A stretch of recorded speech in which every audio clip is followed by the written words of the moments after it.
Olá, seja muito bem-vindo. Nós estamos aqui para aprender mais sobre a psicologia da religião. Eu sou o Davi Santana. Nós estamos baseados num texto da Anna Bock, o livro Psicologias, uma introdução ao estudo da psicologia. Recomendo para você esse livro, um livro utilizado nas faculdades, nos cursos de introdução à cadeira de psicologia. E tem muito para nos ensinar hoje. Vou aqui com você conhecer um pouco mais desse material e tenho certeza que será proveitoso para você.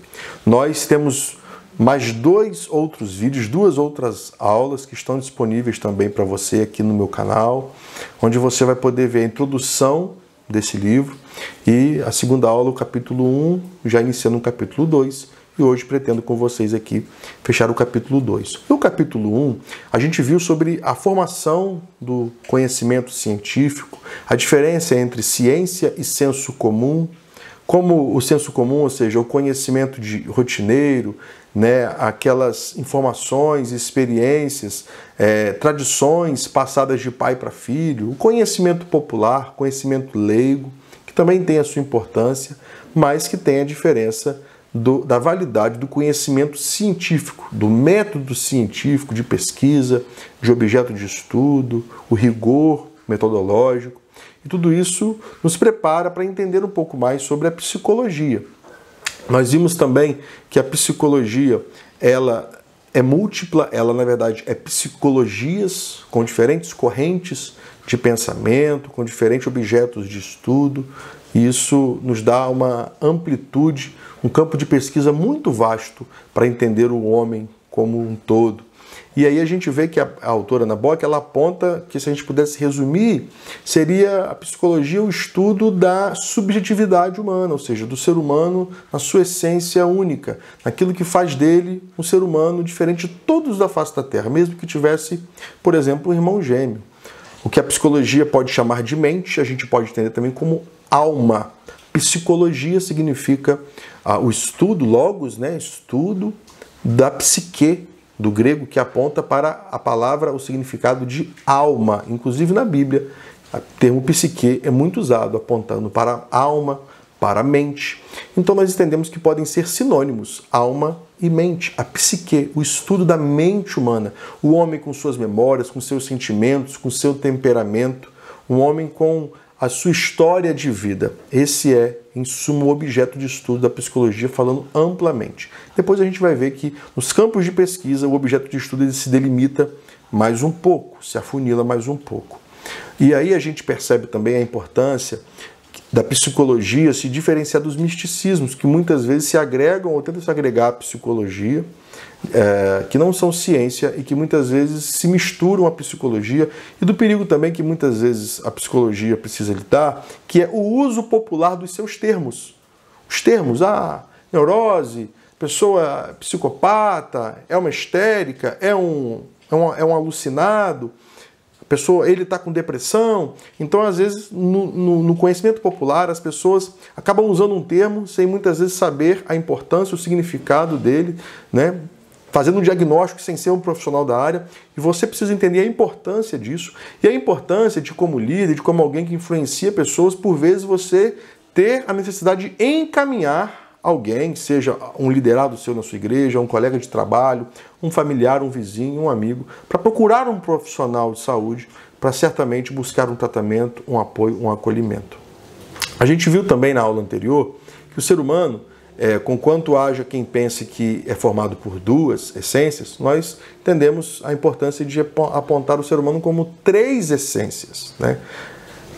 O corpo, ou seja, bios, o corpo, a carne, a vida biológica, o ser humano no seu contexto emocional, ou seja, o seu psique, a sua mente, a sua alma, aquilo que faz de você único, com emoções, escolhas, temperamentos, sentimentos, memória, história, a vida emocional, ou seja, a vida mental, psique, e a vida que nós queremos agora falando no campo teológico, zoe, a palavra grega zoe, ou seja, a espírito, a vida espiritual. Então, nós entendemos, falando aqui do campo da psicologia, à luz também da teologia, porque é uma matéria de psicologia da religião, e estamos aqui falando num contexto de confessionalidade cristã. Você não precisa ser cristão, mas nós estamos trabalhando aqui a partir de um pressuposto cristão, um olhar cristão sobre a psicologia da religião. A gente percebe também o ser humano como dotado de algo espiritual que pode também ser mensurado, estudado e que deve ser a pessoa avaliada nessas três áreas da sua vida. Fisiológico, ou seja, o corpo, bios, né? Emocional, mental, a sua alma, a sua mente, a psique, e a questão espiritual também. Nós entendemos que é um trabalho em três frentes. A pessoa que está passando por uma dificuldade, por um transtorno, ela pode ter uma necessidade médica, clínica, medicamentosa, e aí de fato a questão do corpo. Ela certamente vai precisar de um apoio terapêutico, uma psicoterapia, e aí a questão do emocional com o profissional de psicologia e o apoio espiritual também. A gente precisa, não pode se ignorar a importância da espiritualidade na vida do ser humano. E aqui nós, como cristãos, entendemos que é fundamental também avaliar a questão espiritual da vida do ser humano.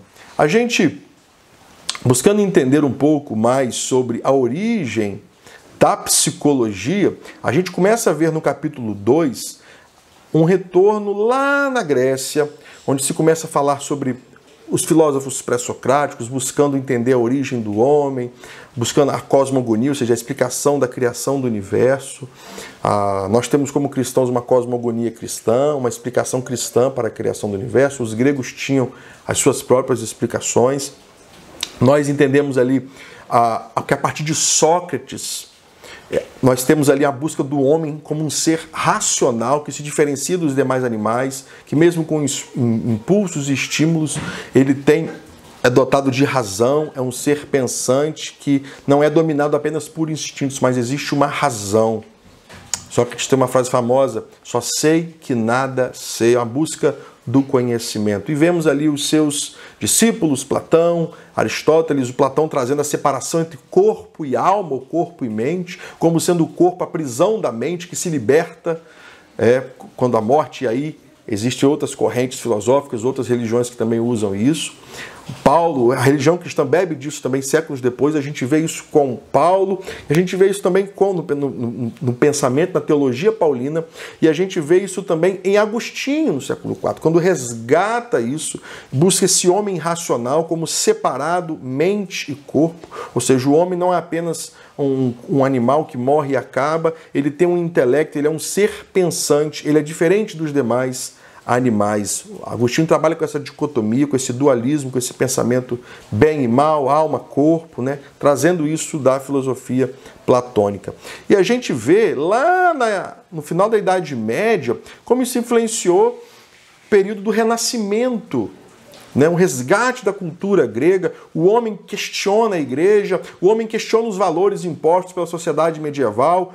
A Terra não é mais o centro do universo. Copérnico traz que o Sol é o centro do universo, a ciência ganha protagonismo em detrimento do conhecimento propagado pela igreja, e a ciência começa a descobrir os seus métodos, a questionar as teorias, a burguesia começa a emergir.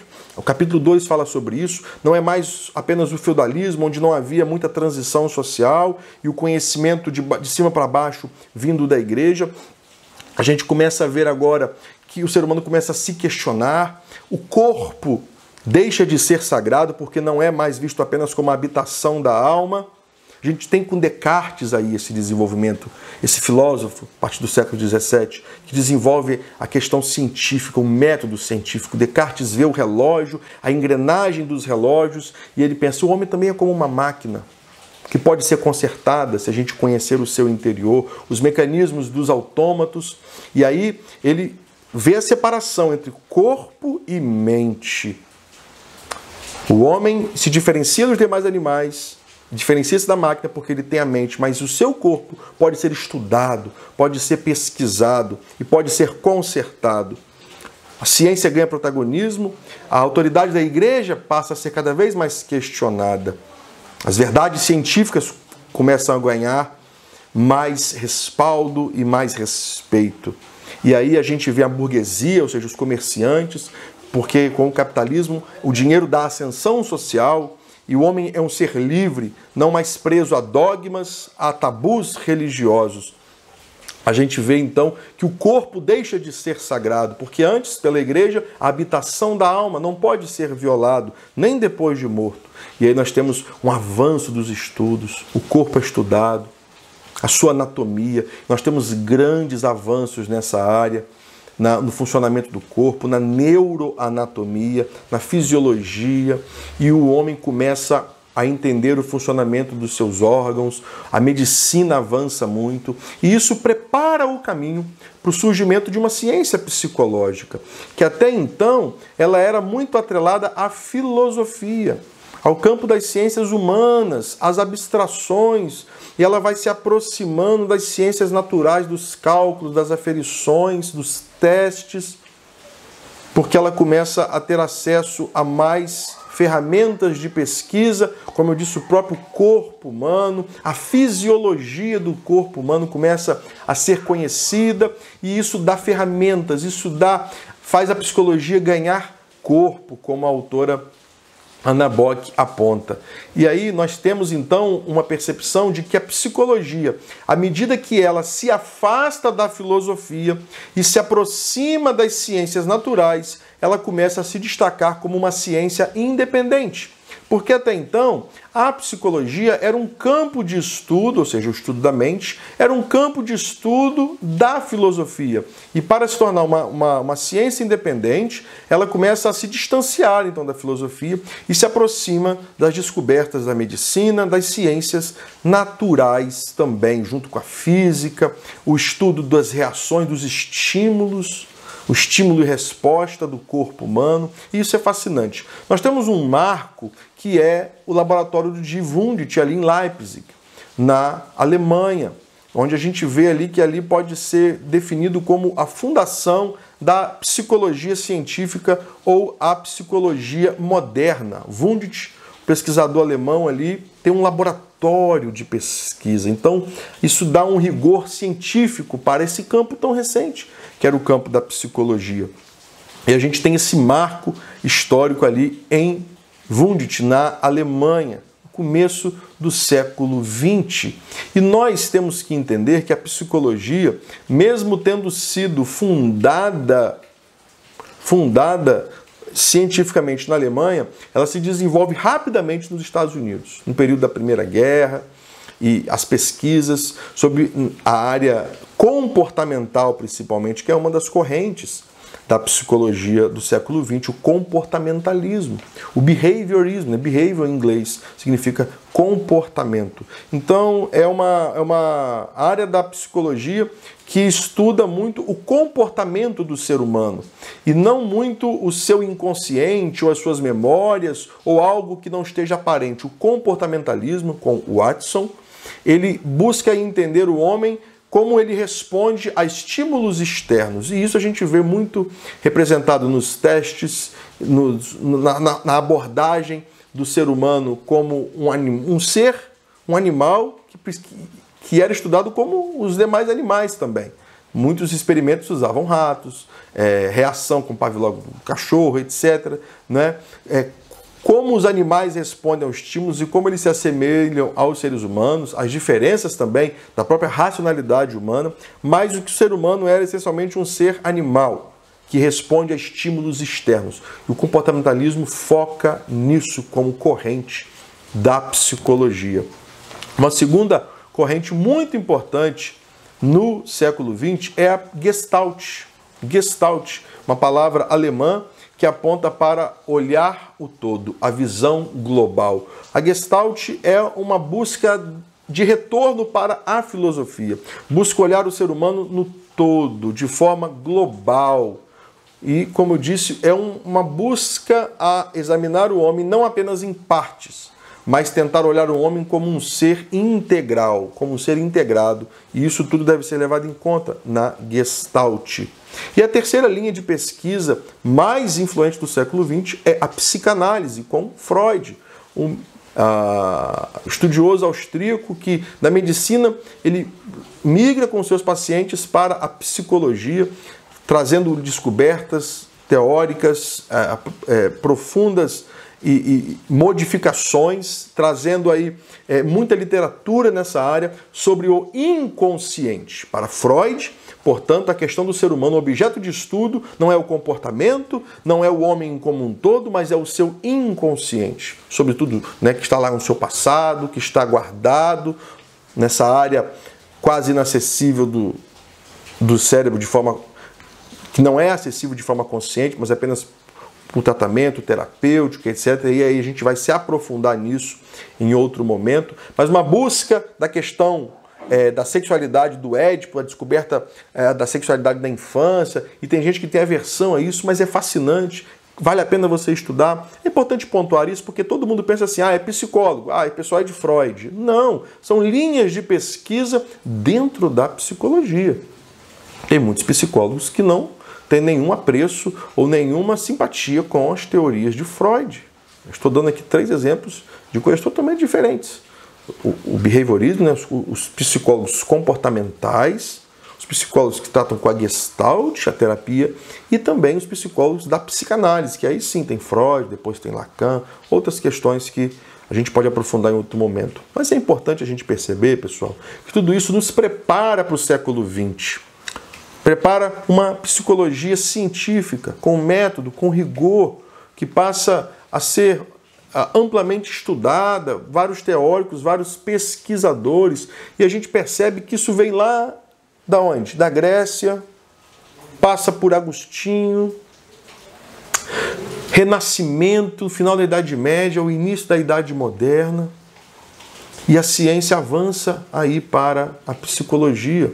E é importante a gente entender que a religião não é inimiga da ciência, até porque a teologia é uma ciência. Pessoal, isso é muito importante. Nós vemos aí a Europa totalmente secularizada, as pessoas muito distantes de uma fé cristã, por exemplo, e isso se deu também lá desde o Renascimento, onde a igreja se opunha à ciência de forma brutal e por vezes violenta, excomungando, tratando como hereges, queimando alguns na fogueira, quando na verdade a gente sabe que a ciência não é inimiga da fé, da razão, do pensamento religioso, que por vezes, se nós olharmos a Bíblia, a gente vai ver que fé e razão podem caminhar juntas. A nossa fé, como fé cristã, é uma fé racional. Nós não podemos negar os fatos científicos. Nós não precisamos concordar com tudo. São pesquisas, são teorias, mas o rigor científico, não é? A gente precisa entender que a religião, às vezes, ela sofre um pouco com a ciência porque ela gosta de solo firme. Gosta de dogmas, de verdades absolutas e imutáveis. E nós, como cristãos, temos os nossos tratados de fé que são imutáveis, coisas que nós não negociamos. E a ciência também tem os seus dogmas, as suas coisas imutáveis, mas as suas verdades estão sempre mudando.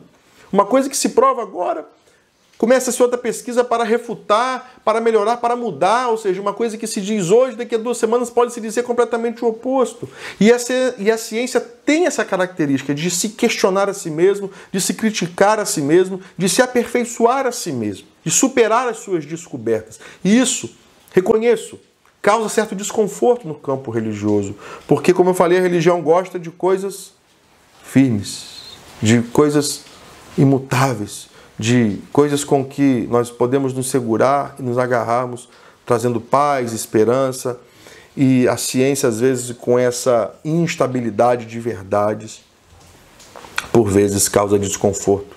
Mas eu desafio você a não desistir desse diálogo, sob risco de nós aqui no campo brasileiro termos a geração dos nossos filhos, dos nossos netos totalmente distantes da palavra de Deus, totalmente distante de qualquer apreço ao cristianismo, por exemplo. Nós somos da corrente, né, evangélica. Por quê? Porque falta um diálogo com a ciência. Nós temos que entender que as nossas verdades vão ser sempre, como cristãos, de acordo com a nossa regra de fé, que é a Bíblia.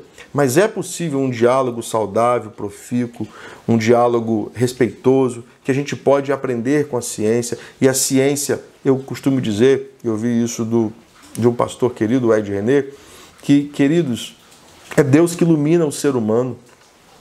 É Deus que ilumina o entendimento do homem. Se a gente olhar de Abraão a Jesus, foram 2 milênios, o homem andava de carroça lá com Abraão e andava de carroça com Jesus. E Jesus vem e fala que o Espírito Santo seria derramado sobre toda a carne. E diz que o homem faria obras maiores que a dele. E a gente vê que a gente consegue se conectar através de um equipamento. E alcançar, às vezes, numa pregação via YouTube, milhões de pessoas que Jesus em vida talvez não alcançou. Alcança com a sua pregação hoje através de nós. Então eu creio também que o avanço da ciência é permissão de Deus, é a iluminação do Espírito Santo na criatividade do homem. Isso é fascinante. Nós estamos aqui hoje, em plena pandemia, orando, pedindo a Deus, Senhor, ilumina os cientistas, ilumina esses pesquisadores, para que possam buscar uma cura, uma vacina. E isso também, creio, é a iluminação de Deus na criação do homem, com toda a sua riqueza e inteligência. Isso é divino também. Temos que superar esse conflito. Temos que promover o diálogo saudável, respeitoso. Não precisamos concordar com tudo. Por exemplo, dentro da ciência mesmo não há concordância. O pessoal do behaviorismo, do comportamentalismo vai falar, não existe esse negócio de inconsciente. Isso aí é misticismo. Não existe isso. O que existe é o comportamento de hoje. Já o pessoal da psicanálise vai dizer, não, comportamento não quer dizer nada. O que importa é o que está inconsciente. Não é o que o homem diz, é o que ele não diz. Os atos falhos, os xistes, etc. Perceba, esse é um diálogo saudável. E a gente precisa estimular isso entre nós, sempre com respeito, buscando um rigor, um método, não é? Caminhar de forma racional. Convido você a continuar conosco nessa caminhada. Vamos em frente aprendendo mais, em breve com mais aulas sobre a aprendizagem e como se complementam e como se podem conversar e se complementar a psicologia com a religião, nesse caso no campo cristão, sabendo que, de modo geral, o que a psicologia chama de mente, nós chamamos também de alma, esse mistério que era o ser humano, tá certo? Obrigado pela sua audiência, pela sua presença, deixe uma dúvida aí, escreva, deixe um comentário e continue acompanhando as nossas aulas, tá bom? Um abraço, pessoal!